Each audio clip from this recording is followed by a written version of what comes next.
जय श्री जगन्नाथ जय ओडिशा महानाम मातृभाषा। मु राजेश कुमार शतपथी आपण मानक स्वागत करुच्ची महानाम साहित्य यूट्यूब चैनल को। कवि सम्राट उपेन्द्र भंजक कोटि ब्रह्मांड सुंदरी काव्यर प्रथम छांद मु व्याख्या करुच्ची। आगरू 31तम पद पर्यंत व्याख्या हो सारी। आज से आग को व्याख्या करी। तो गत भिडियो आपण मैंने देखी प्रभु श्री जगन्नाथ बलभद्र एवं देवी सुभद्रा स्नान वेदी को विजय करने समय दृश्य कवि वर्णना करुले। एवं देखा आग को कौन वर्णना रही। एमंत नहिले कि प्रासाद दरी तेजी मंडप सर अवगाहरे चित्त मज्जी है सार गंध सार पंके भूषित होइबे जनपंक पंकज वन को उजाड़े है। तो एठारे प्रासाद दरीर अर्थ होची मंदिर गुहा, मंडप सर अर्थात स्नान वेदी रूपक पुष्करिणी, अवगाह अर्थात गाधोइबा पाई। माने हाथी जेमिति पर्वत गुहा भितर रही थाए एवं पोखरी को आसी पानी रे बुड़ी की गाधोई थाए, ठीक सही भली एठारे जेहेतु कवि प्रभु को हाथी सहित तुलना करुछंती, तो प्रभु मध्य सही भली मंदिर गुहारू बाहरी कि मंदिर गंभीरारू बाहरी की स्नान वेदी रूपक पोखरी रे स्नान करिबा पाई मन बोलाइछंती। माने कवि कहउछंती जदि से हाथी होई न थांते तेबे काहेकि एमिति स्नान करिबा पाई मन बोलाई थांते बोली कहउछंती। तापरे सार गंध सार पंके भूषित होइबे, सारर अर्थ श्रेष्ठ, गंध सार पंक एठारे घोड़ा चंदन को कहा जाउछि। घोड़ा होइतिबा चंदन को गंध सार पंक बोली कहा जाउछि। हाथी माने कोन करंती पोखरी रे गाधोई सारिबा परे पंक बा कादुआ बोली होई थांती आउ पद्म वन को मथी चकटी करी उजाड़ी दियंती।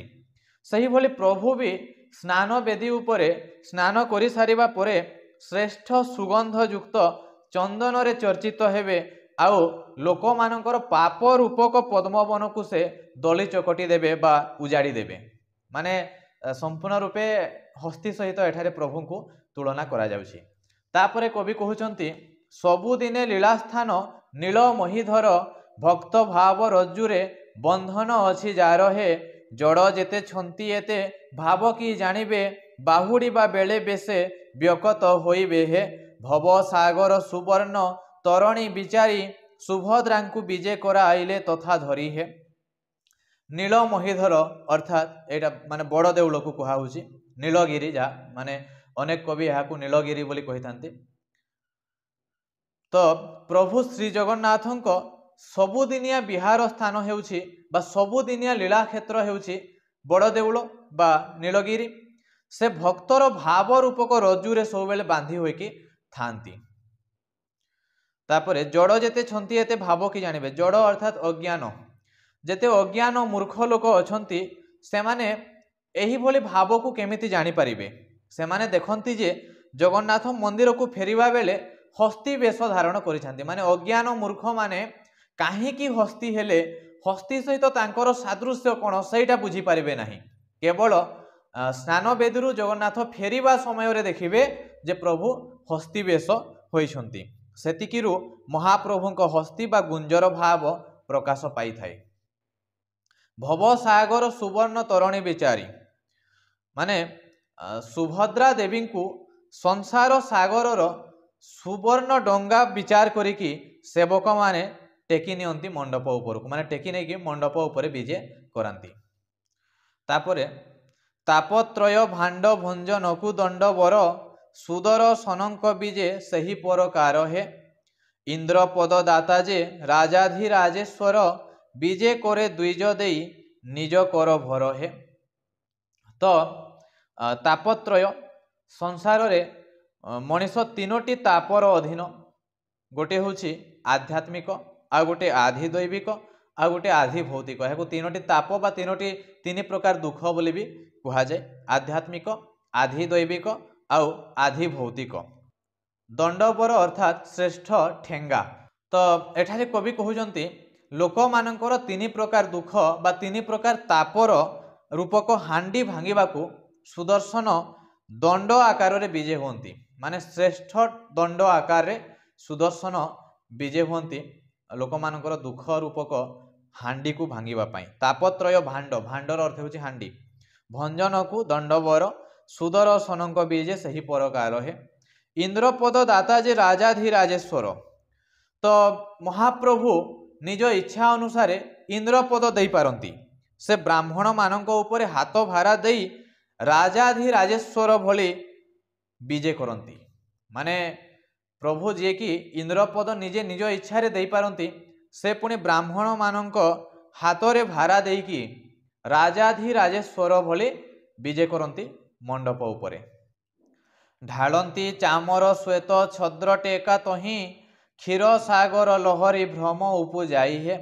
गहल होइण कला छत्र शोभा दिशी तुंग शिखरी परे की जलद आकर्षी है। पताका ब्याजटी तेजे शून्य निरधार स्वेद छले करे नर तनु जर जर है। तो प्रभुंक पाखरे सेवक माने चामर हलाउ थांती आउ धला छत्री टेकी धरी थांती। एई दृश्यटा केमिति देखा जाए सते जेमिति कि क्षीर समुद्रर लहरी, माने एई दृश्यटा क्षीर समुद्रर लहरी बोली भ्रम जन्माउ थाए। तापरे तुंग शिखरीर अर्थ होची उच्च पर्वत, जलदर अर्थ होची मेघ। असंख्य लोक गहली रे सेमाने धरिथिबा कला छता मान उच्च पर्वत उपरे मेघ घोटी गला भली शोभा पाउ थाए। माने देखंतु केमिति कवि तुलना करूछंती, केमिति उपमा दउछंती। माने सेवक माने जो धला छत्री टेकी धरी थांती आउ चामर हलाउ थांती, सेई दृश्यटा क्षीर समुद्र रे लहरी सृष्टि हेबा भली भ्रम जन्माउ थाए। आउ लोक गहली रे लोके धरिथिबा कला छता मान उच्च उच्च पर्वत उपरे मेघ घोटी गला भली देखा जाउ थाए। तापरे पताका ब्याजटी तेजे शून्य निरधार। ब्याजर अर्थ होची छल, स्वेदर अर्थ होची झाल। माने मेघ बर्षिले पानी रे देह ओदा हो जावा कथा, एठारे छता हेउछि मेघ आउ ताहा सते कि पताका छलरे धला पानी वर्षण करुछि। पानी रे लोके ओदा होई जांती आउ एठारे माने लोके वर्षा हेबा परे पानी रे जेमिति ओदा होंती, एठारे निज देहर झालरे लोके ओदा होई जाउछंती। तापरे चंचला खेला चलिबा खदी पीतबास तृषित द्विज चातक जल पाने तोष हे। ए प्रमाण बरहीण पुच्छ तेणु चली निशाण मंडुक नादे दिगंत उछुली जे। पीतबास अर्थात हलदिया लुगा, चंचला खेला एठारे बिजुली चमकीबा को कहा जाउछि। माने प्रभु श्री जगन्नाथंक विजय समय रे लोके हलदिया लुगा पिंधि थांती आउ सेटा मेघ देहरे बिजुली खेलिला परी देखा जाउ थाए। ब्राह्मण माने पुणी चातक भली, माने चातक जेमिति वर्षा पानी को पान करके तृष होई थाए, संतुष्ट होई थाए, ठीक सही भली ब्राह्मण माने पादुक पान करके संतुष्ट हुअंती। ए प्रमाण बरहीण पुच्छ तेणु चली। बरहीणर अर्थ मयूर माने, निशाणर अर्थ नागरा बाद्य, मंडुकर अर्थ बेंग। माने वर्षा काल रे जेमिति मयूर माने आनंद रे पुच्छ त्याग करती, ठीक सही भली महाप्रभु विजय करिबा समय रे लोक माने मयूर पुच्छ बिड़ा बिड़ा पकांती आउ वर्षा काल रे जेमिति बेंग रड़ी छाड़ी थाए, ठीक सही भली एठारे नागरा बाद्यटा बेंग, माने नागरा बाद्य को एठारे बेंग सहित तुलना करा जायछि। माने बेंग रड़ी भली एठारे नागरा बाद्य बाजुछि आउ दिग पुरा उछुली पड़ुछि। तापरे प्रभु चलन शबद जनित स्थनित पुष्पांजलि बोकाबली उड़ी खसे सतहे। एमंते स्नान मंडपे सिंहासन पर विजय महाप्रभु घेनी भग्नि सहोदर है। स्तनितर अर्थ होछि घड़घड़ी, बोकाबली अर्थात बग समूह।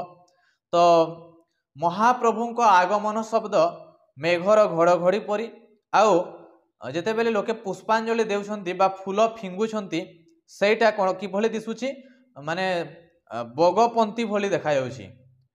पुष्पांजलि बोकाबली उड़ी खसे सतहे। बग माने जेमिति उड़ंती, ठीक सही बोली फूल गुड़ाक फिंगिबार दृश्य सही बोली देखा जाउछि।